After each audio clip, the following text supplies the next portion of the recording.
विश्वासको यात्रा, धार्मिक यात्रा। दर्शक नमस्कार। धर्म, संस्कृति र संस्कारको संवाहक नेपालको पहिलो धार्मिक तथा आध्यात्मिक टेलिभिजन भक्ति दर्शन टेलिभिजनको यो विशेष प्रस्तुति धार्मिक यात्रा विशेषमा तपाईलाई हार्दिक स्वागत गर्दछु। म हेमा शर्मा। श्रद्धा, भक्ति अनि विश्वासको यात्रा, धार्मिक यात्रा अन्तर्गत रहेर हामीले यहाँलाई विभिन्न धार्मिक स्थलहरूको दर्शन गराउँदै आएका छौँ र यसै क्रममा हामी यो हाँडी गाउँमा स्थित गोरक्ष पीठमा उपस्थित भएका छौँ। गोरक्षनाथको यहाँ पीठ रहेको छ र भर्खर मात्रै यहाँ एउटा सुन्दर मन्दिरको पनि निर्माण भएको छ र जहाँ जहाँ गुरु गोरक्षनाथको पीठ स्थापना भएको छ उक्त स्थलको एउटा प्राचीन कालदेखिको इतिहास रहेको पाइन्छ र जहाँ जहाँ गुरु गोरक्षनाथले गएर उहाँले ध्यान साधना गर्नुभएको छ अथवा चाहिँ यो हवन कुटी स्थापना गरेर जहाँ जहाँ उहाँले धुनी जगाउनु भएको छ, जहाँ जहाँ उहाँले शरण राख्नु भएको छ, पादुका राख्नु भएको छ, त्यो स्थलमा चाहिँ गोरक्षनाथको पीठ स्थापना गर्ने, मन्दिर निर्माण गर्ने लगायतका परम्पराहरू रहेको हामीले इतिहासमा पाउँछौँ र यसरी चाहिँ यो नेपालमा गुरु गोरक्षनाथको धेरै एउटा महत्त्वपूर्ण स्थान रहेको छ, उच्च स्थान रहेको छ र उहाँले यहाँ नेपालका विभिन्न गुफा, कन्दरा लगायतका विभिन्न स्थलमा चाहिँ उहाँ पुगेर त्यहाँ धुनी जगाएर तपस्या गर्नुभएको इतिहासहरू पाइन्छ र त्यसै गरेर यस हाँडी गाउँमा पनि उहाँ कुनै समयमा यहाँ उपस्थित हुनुभएको र यहाँ उहाँले ध्यान गर्नुभएको, तपस्या गर्नुभएको यो यसको पनि चर्चा गरेको पाइन्छ गोरखनाथ सम्प्रदायका व्यक्तित्वहरूले, नाथ सम्प्रदायले। र यहाँ पछिल्लो समय चाहिँ भीम शमशेर जङ्गबहादुर राणा जुन चाहिँ उहाँले 1988 सालमा यहाँ उहाँको यो इँटामा लेखेको प्रमाण पनि छ। भीम शमशेर श्री 3 भीम शमशेर भनेर यहाँ 1988 सालको यहाँ इँटाहरू पनि प्रमाणका रूपमा रहेका छन् र त्यति बेला उहाँले यहाँ मन्दिरको सानो कुटी बनाएर चाहिँ गुरु गोरक्षनाथलाई स्थापना गर्नुभएको भनेर पनि यहाँ पाइन्छ। तत्पश्चात चाहिँ नाथ सम्प्रदायका योगीहरूबाट यसको चाहिँ सञ्चालन हुँदै गएको र पछिल्लो समय यो स्थल चाहिँ केही दुरुपयोग भएर यहाँ विभिन्न गलत प्रकारको व्यक्तिहरूले चाहिँ यहाँ गलत तरिकाको क्रियाकलापहरू हुँदै गइसकेपछि फेरि पछिल्लो समय यो 12-15 वर्षको अन्तरालमा फेरि यहाँ चाहिँ नाथ योगी जुन विश्वनाथजी हुनुहुन्छ उहाँले यहाँको संरक्षण गर्दै आउनुभएको छ र अहिले नयाँ मन्दिरको पनि निर्माण भएको छ र गुरु गोरक्षनाथ भनेको आदि अनादि हुनुहुन्छ। उहाँ विभिन्न समयमा प्रकट र विलय हुने गर्नुहुन्छ र यसरी उहाँले योग साधना गर्दै विभिन्न स्थानमा हिँड्ने क्रममा यस स्थानमा पनि उहाँको चरण परेको भन्ने विश्वास रहिआएको छ र अबको क्रममा हामीले यहाँलाई यस स्थलको बारेमा विस्तृत जानकारी गराउन गइरहेका छौँ।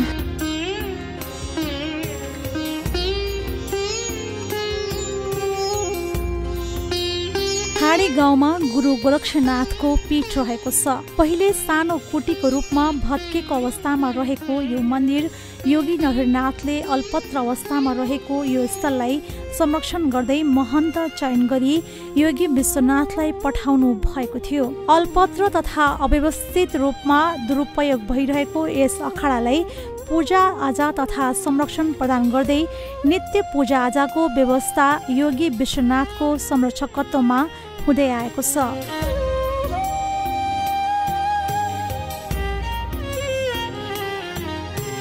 विक्रम सम्वत 2066 सालदेखि सेवा, संरक्षण तथा नित्य पूजा हुँदै आएको छ। त्यसभन्दा अगाडि अव्यवस्थित यस स्थलमा मानिसहरू जान डराउने गरेका थिए।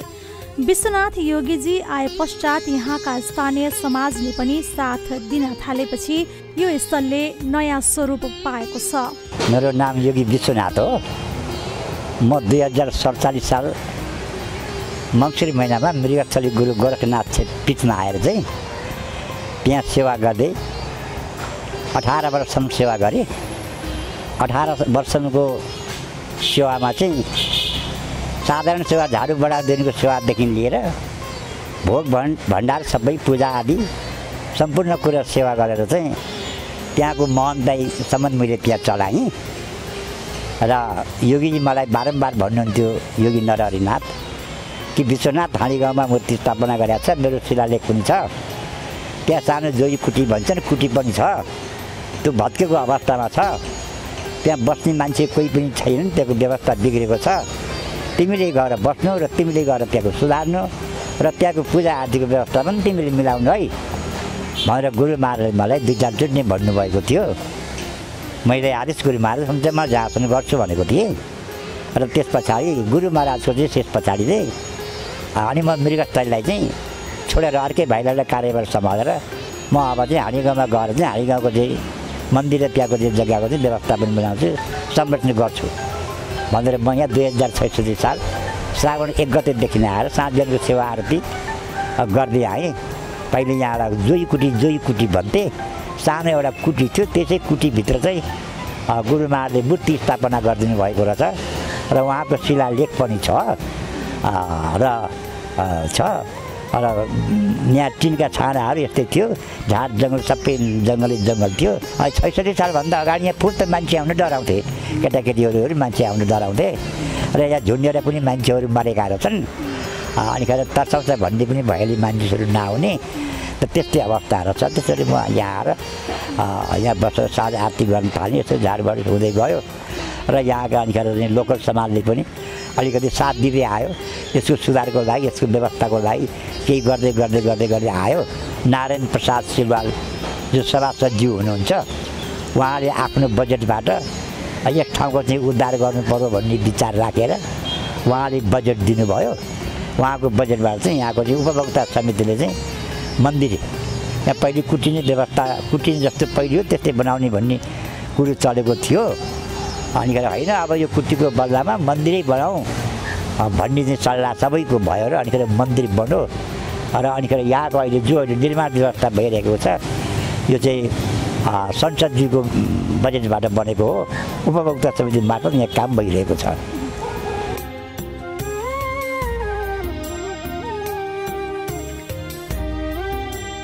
गुरु गोरक्षनाथ प्रत्येक धर्म सम्प्रदायले विभिन्न रूपमा मानिआएको सन्दर्भमा आफ्ना परम्परा र संस्कृति भित्रै बसेर पनि सबैले गुरु गोरक्षनाथलाई स्थान दिएका छन्। महायोगी गुरु गोरक्षनाथको उत्पत्तिका सम्बन्धमा विद्वान लेखकहरूले धेरै ठाउँमा उल्लेख गरेका छन्। यजुर्वेद अथर्ववेद आदिका मन्त्रहरूमा रक्षाको अर्थ पाइन्छ, जुन गोरक्षको अर्थ सर्वत्र प्रसिद्ध छ। नेपालमा गुरु गोरक्षनाथको प्रथम प्रकट गोर्खाको गुफामा भएको धार्मिक विश्वास छ। नेपालमा रहेको गोर्खा राज्यका गोर्खाली जातिहरू गुरु गोरक्षनाथलाई नै आफ्ना आराध्य देव मान्दथे। गोर्खा राज्य पनि गुरु गोरक्षनाथकै नामबाट रहेको पाइन्छ। नेपालका शाहवंशीय राजाहरूमा उहाँको उच्च किसिमको आदर सम्मान हुने, उहाँलाई आफ्नो पूज्य मान्ने, आफ्नो प्रत्येक कार्य गुरु गोरक्षनाथलाई सम्झेर मात्र गर्ने र त्यति बेलाका राजाहरूले पैसामा पनि गोरक्ष लेख्ने गरेको इतिहास छ। हालसम्म पनि नेपालको मुद्रामा गुरु गोरक्षनाथको नाम तथा पादुका अंकित भएको पाइन्छ। यसरी नेपालीहरूका गर्वका प्रतिमूर्ति महायोगी गुरु गोरक्षनाथकै कृपा आशीर्वादले नेपालीहरू विश्वमा वीर गोर्खालीको नामबाट गर्व गर्ने गर्दछन्। महायोगी समय कालखण्डभन्दा माथि नाथहरूका महानाथ देश कालस्थानभन्दा धेरै माथिका अद्वितीय पुरुष अनि आदि अनादि अजर अमर रहेको धार्मिक ग्रन्थहरूमा उल्लेख भएको पाइन्छ। भगवान शिवको योग अवतारका रूपमा गोरक्षनाथलाई लिइन्छ।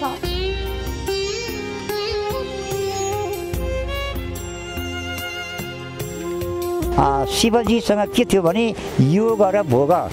शिवजीमा योग र भोग दुईटा थियो। योग र भोग सँगै नबस्ने, योग बसेको ठाउँमा भोग नजाने, भोग बसेको ठाउँमा योग नजाने भएको हुनाले भोगमा प्रकृतिसँग पार्वती साथ शिवजी, त्यही शिवजीको योग जाने शक्ति जुन योग रूप जो त्यो चाहिँ गुरु गोरक्षीय रूप प्रकट हुनुभएको दोस्रो अवतार हो। योग रूप गोरक्षीय रूप गोरखनाथ रूप, योगीको रूपमा गोरक्षीय रूप, भोगीको रूपमा शिवजी पार्वती साथ। धेरै कुरा निक्लिन्छन् होइन। म अब छोडेर यहाँ के भन्न चाहन्छु भने गो भनेको धातु हो, त्यसको रक्षा गर्ने होइन। गो धातु, गो रक्षक, गो रक्षक, गो धातुको रक्षा गर्ने होला। अब यसमा के छ भने छोरी यो सारा ब्रह्माण्ड गो धातुबाट निर्माण भएको छ। यी सारा ग्रह जो हामी पृथ्वी भन्छौँ, सूर्य भन्छौँ, चन्द्र भन्छौँ आदि जति पनि यो आकाश पिण्डहरू छन् सबै यो धातुबाट निर्माण भएको चिज हो। त्यस कारणले धातुबाट निर्माण भएको चिज हुनाले यो धातुको रक्षा गर्ने जो एउटा योग शक्ति हो, योग ज्ञान, योग कर्म, योग फर्मुला हैन, अब योग शक्ति हो। यस धातुको चाहिँ संरक्षण गर्ने चाहिँ योगाचार्य, त्यो शक्ति गुरु गोरक्षनाथ।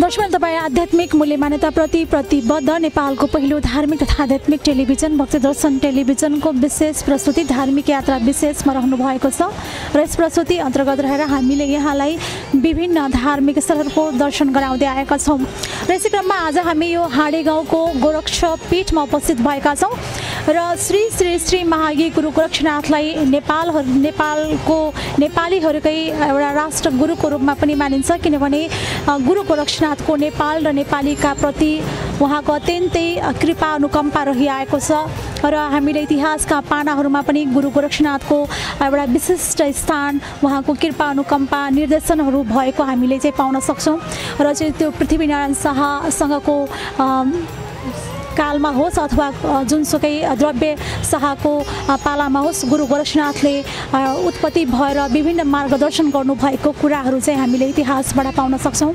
यसरी गुरु गोरक्षनाथको चाहिँ नेपाल र नेपालीप्रति अत्यन्तै अनुकम्पा, कृपा, आशीर्वाद रहिआएको छ र यसरी शाहवंशी राजाहरूको इतिहास हामीले यसका प्रमाणको रूपमा रहिआएको छ र भगवान् शिवको चाहिँ एउटा योगको रूप, यौगिक रूप चाहिँ बाल गुरु गोरक्ष भनेर लिन्छ। उहाँ एकदमै बाल स्वरूपमा रहनुहुन्छ र न उहाँको जन्म छ भनिन्छ न उहाँको मृत्यु छ।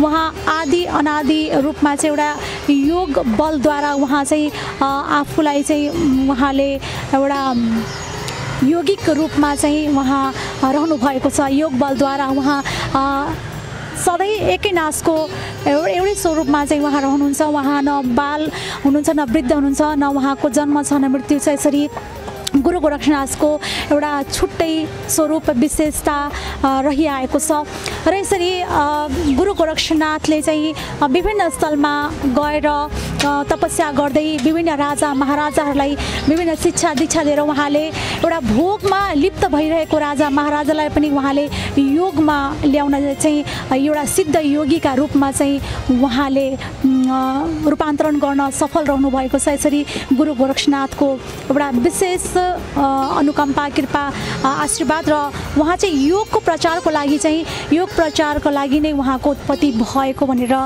चाहिँ बताइन्छ। यसरी धार्मिक ग्रन्थहरूमा रहेको छ र योग प्रचारका लागि नै भगवान् शिवले गुरु गोरक्षनाथको रूप धारण गर्नुभयो र विभिन्न स्थलमा चाहिँ भोग विलासमा लिप्त भइरहेको समाजलाई, व्यक्तिलाई अथवा चाहिँ नेतृत्व वर्गलाई उहाँले चाहिँ योग बलद्वारा योग शिक्षा दिएर उहाँले चाहिँ एउटा योगी, सिद्ध योगीको रूपमा चाहिँ निर्माण गर्नुभएको अथवा चाहिँ त्यसरी उहाँले रूपान्तरण गर्नुभएको भनेर भनिन्छ। र यसरी सिद्ध रतननाथदेखि लिएर उहाँ धेरै राजाहरू चाहिँ योगी बन्नेका उदाहरणहरू हामीले पाउँछौँ। यसरी गुरु गोरक्षनाथले जहाँ जहाँ पाइला टेक्नुभयो त्यहाँ त्यहाँ चाहिँ एउटा पीठको रूपमा चाहिँ स्थापना गरेर नाथ सम्प्रदायका योगीहरूले, पुस्ताहरूले चाहिँ पूजा गर्दै आउनुभएको छ र यो हाँडे गाउँमा पनि उहाँले पदार्पण गर्नुभएको, उहाँको चरण पुगेको भन्ने विश्वासमा श्री तीन भीम शमशेरले यहाँ एउटा कुटीको व्यवस्था गरेर यहाँ मूर्ति स्थापना गर्नुभएको थियो र पछिल्लो समय यो कालान्तरमा त्यतिकै यो विक्षिप्त अवस्थामा भएपछि पछि योगी नरहरिनाथ, जुन राष्ट्र गुरु योगी नरहरिनाथ हुनुहुन्छ, एसियाकै उहाँ विद्वान हुनुहुन्छ, उहाँ चाहिँ नाथ सम्प्रदायकै एउटा नाथ सम्प्रदायमा नै उहाँ रहनुभएको छ र उहाँले यहाँ आएर यसलाई चाहिँ गोरक्षनाथको स्वामित्वमा यसलाई लिएर यहाँ त्यस पछाडि मूर्ति स्थापना गरेर त्यति बेलादेखि यहाँ चाहिँ गोरक्षनाथको विशेष रूपले स्थापनाका साथै पूजा हुँदै आएको छ र पछिल्लो समय योगी विश्वनाथले चाहिँ महाराजजीले यहाँको संरक्षण सम्वर्धन गर्दै अहिले चाहिँ भर्खर मात्रै भव्य मन्दिरको निर्माण भएको छ र हामीले यहाँलाई जानकारी पनि गराइरहेका छौँ उक्त स्थलको। र यसरी यो स्थलमा चाहिँ गुरु गोरखनाथको मन्दिर निर्माण भएर यहाँ विभिन्न संरचनाहरूको चाहिँ निर्माण भइरहेको छ र यहाँ प्रत्येक पुष महिनाको 12 गते यहाँ गोरक्ष जात्रा भनेर सञ्चालन गर्ने परम्परा बसाइएको छ भने बिहान यहाँ गुरु गोरखनाथको नित्य आरती र बेलुका सन्ध्यामा आरती र मङ्गलबार चाहिँ रोट प्रसाद अर्पण गर्ने कार्यक्रम चाहिँ यहाँ रहने गरेको छ र यसरी गोरक्ष जयन्ती भनेर जुन वैशाख पूर्णिमाका दिनमा यहाँ गुरु गोरक्षनाथ प्राकट्य भएको दिनका रूपमा यहाँ विशेष उत्सव पनि मनाउँदै आइएको छ र यसरी हामीले यहाँलाई श्रद्धा भक्ति अनि विश्वासको यात्रा धार्मिक यात्रा अन्तर्गत रहेर यो हाँडी गाउँमा स्थित गोरक्ष पीठको दर्शन गराइरहेका छौँ, जानकारी गराइरहेका छौँ दर्शकबिन। यसरी गुरु गोरक्षनाथको चरण परेको स्थानमा नै गोरक्ष पीठ निर्माण हुँदै आएको पाइन्छ र यसै सन्दर्भमा हाँडी गाउँको गोरक्षनाथ मन्दिर पनि निर्माण भएको इतिहास पाइन्छ। निर्माण गर्ने सबै दाताहरूको हो। मूर्तिलाई 6,67,000 जस्तो जति मूर्तिलाई पर्यो।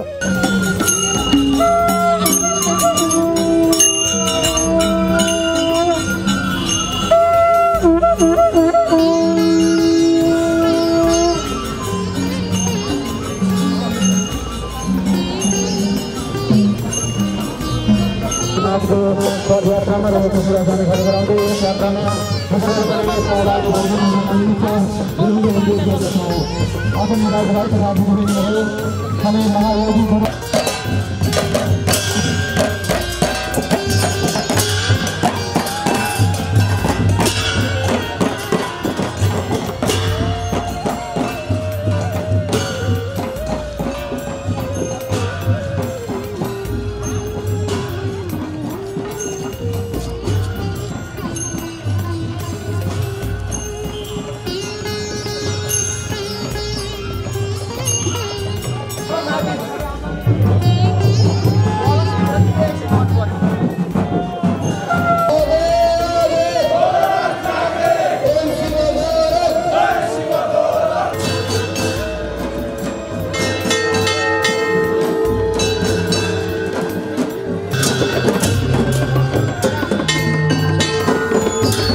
सभासद नारायण सिलवालको सक्रियतामा अहिले गोरक्षनाथ मन्दिरको निर्माण सम्पन्न भएको छ।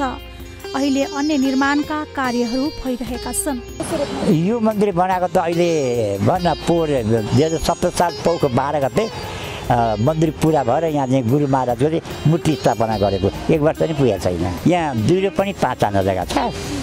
2 र पनि आफ्नो कब्जामा छ। अरू 5 आना जग्गा चाहिँ गुठी सहरको चाहिँ एउटा चाहिँ मेरो मतलब उहाँ सुनिल कार्कीज्यू भन्ने हुन्छ यहाँ धनाढ्य व्यक्ति, उहाँले जबरजस्ती 5 आना जग्गा चाहिँ कब्जा गरिरहनु भएको छ।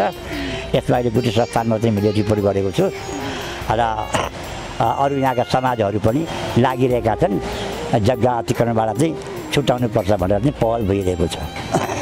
गुठी संस्था छ नभएको होइन, तर त्यसले गुठी सम्पत्ति देवताहरूको सम्पत्ति जसरी संरक्षण गर्नुपर्ने हो त्यसरी संरक्षण गरेको देखिँदैन, देखिएको छैन। र कुन हाम्रो मन्दिर कहाँ छन्, हाम्रा गुठी जग्गा कहाँ हुन्, गोरखनाथका मन्दिर कता छन्, देवताका मन्दिर कहाँ के छन् र त्यहाँको व्यवस्थापन के कस्तो भइरहेका छ भन्ने किसिमको एउटा जिज्ञासा र व्यवस्थापन बिग्रेको ठाउँमा नभएको ठाउँमा व्यवस्थापन एउटा मिलाइदिने एउटा सहयोग दिने, त्यहाँका महन्त पुजारीहरू के गरेर बसिरहेका छन्, के कस्ता समस्याहरू छन्, यहाँ के कस्ता विकृतिहरू छन् वा छैनन्, यी कुराहरू केही चासो छैन गुठी संस्थानलाई। ऊ तलब खाएर बस्ने हो गुठी संस्थानको सम्बन्धी त्यति हो, छैन 1 पैसा कतै केही पनि छैन गुठीबाट। यस स्थलको पछिल्लो इतिहास अनुसार 1988 सालमा नाथ योगीले यसको संरक्षण गर्दै आउनु भएकोमा उहाँको ब्रह्मलीन भए पश्चात यो स्थल अल्पत्र जस्तै बन्न पुगेको थियो। यहाँ प्राप्त इँटाको प्रमाण हेर्दा विक्रम सम्वत 2088 सालमा श्री 3 भीम शमशेरले यस स्थलको जीर्णोद्धार गर्नुका साथै गुठी जग्गाको व्यवस्था गरिदिएको इतिहास पाइन्छ।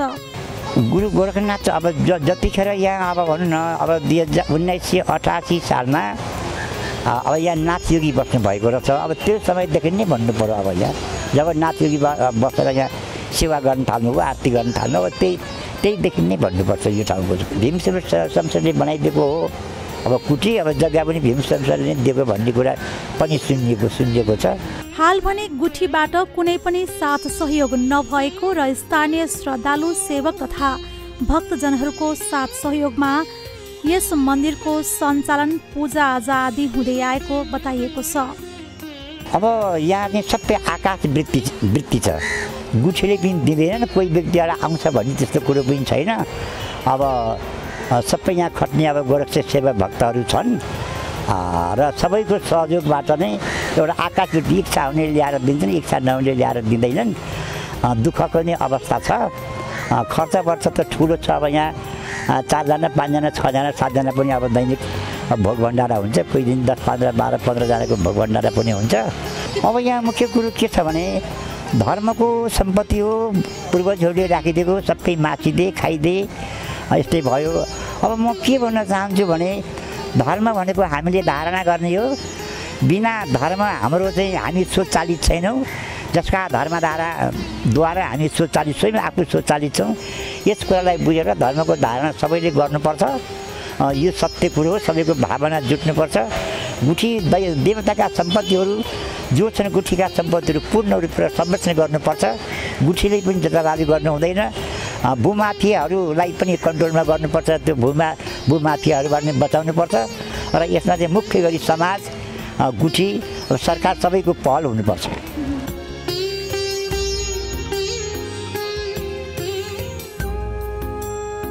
यस स्थलमा बिहान नित्य पूजा तथा सन्ध्यामा ढोल नगाडाका साथमा नित्य आरती हुँदै आएको छ।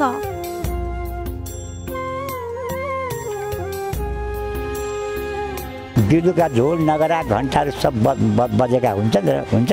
बिहान सबै बाजा बजेका हुँदैनन्, केही कम बाजा बजेका हुन्छन्। यहाँ रहेका 108 दियोमा प्रत्येक दिन नै बत्ती बाल्ने गरिएको छ। यहाँ चाहिँ 108 जुन जोत राखिएको छ, यी 108 जोत साँझ सब दिन बलेका हुन्छन् र अन्य जोतहरू पनि गरेर जम्मा 126 वटा जोत यहाँ बल्दछन्।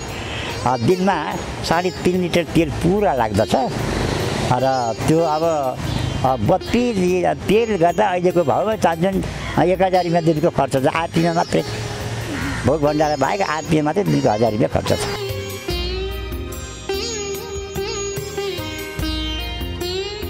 विक्रम सम्वत 2077 सालको पौष 12 गते मन्दिर निर्माण सम्पन्न भई भव्य जात्राका रूपमा उद्घाटन गरी सम्पन्न गरिएकोमा सोही दिनलाई नै आधार मानी प्रत्येक वर्षको पौष 12लाई गोरक्षनाथ जात्राको रूपमा मनाउने परम्परा बसालिने बताइएको छ।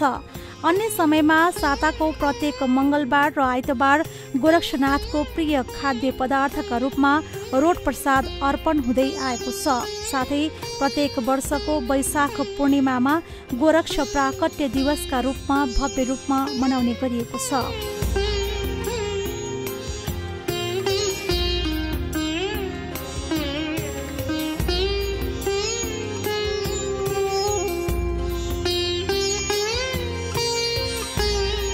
यसको बारसूत्र पौष 12 गते गोरखनाथ जात्रा भनेर चाहिँ गर्ने चाहिँ सल्लाह भइरहेको छ।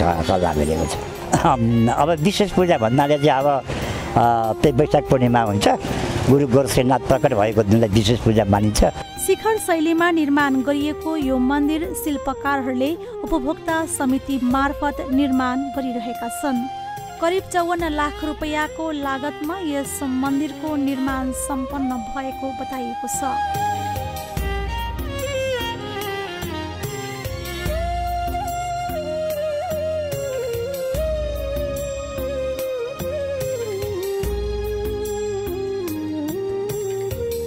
अब अरू कुरा चाहिँ के छ भने अब म यही आशा छ गुरु संस्थानले पनि यस क्षेत्रलाई राम्रोसँगले ध्यान दियोस् र यो अतिक्रमण भएको जग्गा चाहिँ फिर्ता गरोस् र यो समाजले पनि यस क्षेत्रलाई चाहिँ राम्रोसँगले सहयोग गरोस् र यो गुरु गोरक्षनाथ मन्दिरबाट यो समाजमा यो ठाउँमा राम्रो किसिमको सन्देश जाओस् र यसले धर्मको क्षेत्रमा एकदम अगाडि बढेर जाओस् र राम्रो सन्देश दिएर जान सकोस् भन्ने चाहना राख्दछु।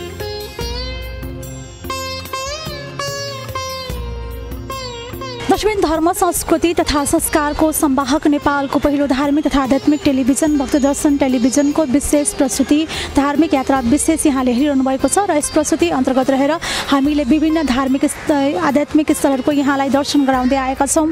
यसै क्रममा हामीले हाँडीगाउँमा स्थित गोरक्षपीठको यहाँलाई दर्शन गरायौँ, यस स्थलको बारेमा जानकारी गरायौँ, गुरु गोरक्षनाथको बारेमा जानकारी गरायौँ।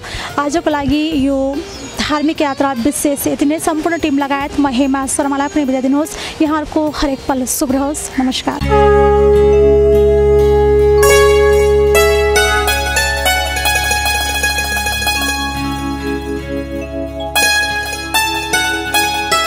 श्रद्धा, भक्ति अनि विश्वासको यात्रा धार्मिक यात्रा।